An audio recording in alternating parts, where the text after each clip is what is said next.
കലൂരിലെ നൃത്തപരിപാടിയിൽ കടുത്ത നടപടികളിലേക്ക് പോലീസ്. സംഘാടകർക്കെതിരെ ജാമ്യമില്ലാ വകുപ്പുകൾ ചുമത്തി. കേസിൽ മൃദംഗ വിഷൻ, ഓസ്കാർ ഇവന്റ്സ് ഉടമകൾ കീഴടങ്ങണമെന്ന് ഹൈക്കോടതി നിർദ്ദേശിച്ചു. എം നികോഷ് കുമാർ, PS ജനീഷ് എന്നിവർ വ്യാഴാഴ്ച 2:30 അന്വേഷണ ഉദ്യോഗസ്ഥന് മുന്നിൽ കീഴടങ്ങണമെന്നാണ് ഹൈക്കോടതി അവധിക്കാല സിംഗിൾ ബെഞ്ചിന്റെ നിർദ്ദേശം. വേദിയിലെ സുരക്ഷാ വീഴ്ച സ്ഥിരീകരിച്ചാണ് സംയുക്ത പരിശോധനാ റിപ്പോർട്ട്. അപകടത്തിൽ ദിവ്യ ഉണ്ണിയുടെ മൊഴിയെടുക്കും. അതിനിടെ 390 രൂപയ്ക്ക് നൽകിയ സാരിക്ക് സംഘാടകർ ഈടാക്കിയത് 1600 രൂപയെന്ന് കല്യാൺ സിൽക്സ് ആരോപിച്ചു. അതേസമയം ഉമാ തോമസ് MLA-യുടെ ആരോഗ്യനിലയിൽ പുരോഗതിയുണ്ട്. അഞ്ജലി ശ്രീജിത രാജ് നമുക്കൊപ്പം എത്തുന്നു. Good evening Anjali.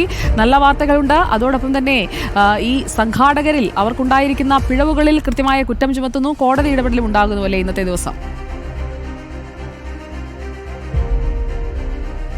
അതെ, തീർച്ചയായും സുജയ.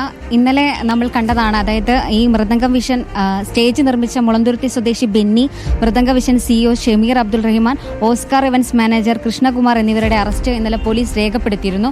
എന്നാൽ അതായത് അപകടകരമായ രീതിയിൽ പ്രവർത്തനം നടത്തി എന്ന് തുടങ്ങിയ ചെറിയ വകുപ്പുകളായിരുന്നു, അതായത് ജാമ്യം ലഭിക്കുന്ന വകുപ്പുകളായിരുന്നു ഇന്നലെ ഇവർക്കെതിരെ പോലീസ് ചുമത്തിയിരുന്നത്. ഇതിന്റെ ഭാഗമായിട്ട് ഇവർ ഇന്നലെ പോലീസ് സ്റ്റേഷനിൽ തുടർന്നെങ്കിലും ജാമ്യത്തിൽ വിട്ടയക്കുമെന്നായിരുന്നു ഇന്നലെ ഉന്നത പോലീസ് ഉദ്യോഗസ്ഥരടക്കം നമുക്ക് നൽകിയ വിവരങ്ങൾ. എന്നാൽ ഇന്ന് വലിയ രീതിയിലുള്ള പ്രതിഷേധം ഈ കോൺഗ്രസിന്റെ ഭാഗത്തു നിന്നും ഉണ്ടായി. പല കോണുകളിൽ നിന്നും ഈ ഒരു സംഘാടക സമിതിക്കെതിരെയും വലിയ വിമർശനങ്ങൾ ഉയർന്നു.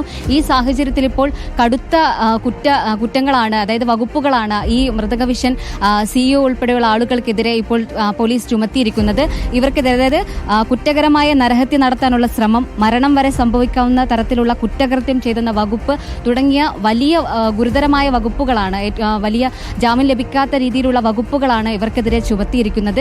അതിനാൽ തന്നെ ഇപ്പോൾ പല കോണുകളിൽ നിന്നും പ്രതിഷേധങ്ങൾ ഉയരുന്ന സാഹചര്യത്തിലാണ് പോലീസിന് ഇത്തരം ഒരു നീക്കം നടത്തേണ്ടി വന്നത്. കൂടാതെ ഈ 3 പേരെയും ഈ പേര് പറഞ്ഞ, അതായത് മുളന്തുരുത്തി സ്വദേശി ബെന്നി, ഷമീർ തുടങ്ങി 3 പേരെയും കോടതിയിൽ ഹാജരാക്കുമെന്നായിരുന്നു പോലീസ് ഇന്ന് നൽകിയ വിവരം. ഇതിന്റെ അടിസ്ഥാനത്തിൽ കൂടാതെ ഈ മൃദംഗ വിഷന്റെ MD ഉൾപ്പെടെയുള്ള ആളുകൾക്കെതിരെ ഇവർ നേരത്തെ മുൻകൂർ ജാമ്യാപേക്ഷയുമായി കോടതിയിൽ പോയിരുന്നു. പക്ഷേ ഇവരെ ഉടൻ തന്നെ കീഴടങ്ങണമെന്ന നിർദ്ദേശമാണ് പോലീസ് നൽകിയിരിക്കുന്നത്. വലിയ പ്രതിഷേധവും കൂടാതെ നിരവധി പരാതികളും ഇന്ന് സുജയ നേരത്തെ സൂചിപ്പിച്ചതുപോലെ കല്യാൺ സിൽക്സ് അടക്കമുള്ള വലിയ പ്രതിഷേധമാണ് ഈ സംഘാടക സമിതിക്കെതിരെ ഉയർത്തിയിട്ടുള്ളത്. കാരണം ഒരു ലാഭ ഇച്ഛയില്ലാതെ നടത്തേണ്ട ഒരു പരിപാടി, അതിന് വലിയ രീതിയിലുള്ള സുരക്ഷാ വീഴ്ച മാത്രമല്ല, ഇത്തരത്തിലുള്ള കോടിക്കണക്കിന് രൂപയുടെ തട്ടിപ്പ് നടന്നിട്ടുണ്ട് എന്നുള്ള പരാതികളാണ്. അഞ്ജലി ശ്രീജിത രാജാണ് നമുക്കൊപ്പം ചേർന്നത്.